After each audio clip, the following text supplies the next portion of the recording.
Nais mo bang magsimula ng side hustle pero wala kang kapital? Walang problema. Maraming paraan para makapagsimula kahit na walang malaking puhunan. Una, isipin mo ang iyong mga kasanayan. Ano ang mga bagay na magaling kang gawin?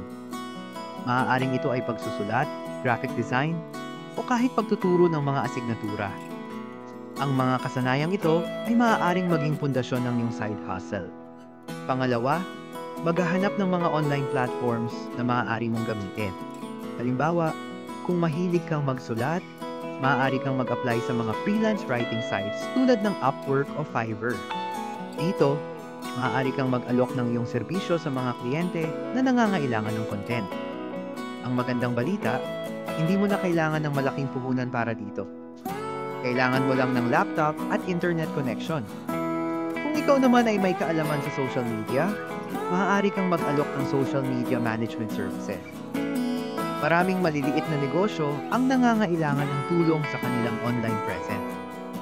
Maaari kang magsimula sa pag-aalok ng iyong serbisyo sa mga kakilala o sa mga lokal na negosyo. Sa ganitong paraan, makakabuo ka ng portfolio na makakatulong sa iyo na makakuha ng mas maraming kliyente. Pangatlo, isaalang-alang ang pagbebenta ng mga produkto online. Kung may mga gamit ka sa bahay na hindi mo na ginagamit, maaari mo itong ibenta sa mga online marketplaces tulad ng Lazada o Shopee. Hindi mo kailangan ng malaking kapital para makapagsimula. Ang kailangan mo lang ay ang tamang diskarte sa pag-promote ng iyong mga produkto.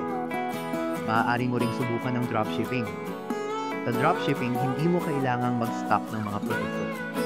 Ang gagawin mo ay mag-promote ng mga produkto mula sa ibang supplier at kapag may bumili, sila na ang bahalang mag-ship ng item sa customer. Ang kailangan mo lang ay magandang marketing strategy at tiwala sa iyong mga produkto. Huwag kalimutan ang halaga ng networking. Makipag-ugnayan sa mga tao sa iyong paligid. Ang mga kakilala mo ay maaaring maging iyong mga unang kliyente o makapag-refer sa iyo sa iba. Minsan, ang pinakamagandang oportunidad ay nagmumula sa mga tao na kilala mo. At syempre, huwag kalimutan ang pag-aaral. Patuloy na mag-aral at mag-research tungkol sa iyong napiling side hustle. Maraming libreng resources online na makakatulong sa iyo. Ang kaalaman ay isang mahalagang puhunan na hindi mo kailangang bayaran. Sa huli, ang susi sa tagumpay ay ang iyong determinasyon at tiyaga. Huwag matakot na magsimula kahit na maliit. Ang bawat hakbang na iyong gagawin ay magdadala sa iyo patungo sa iyong mga pangarap. Kaya't simulan mo na ang iyong side hustle ngayon.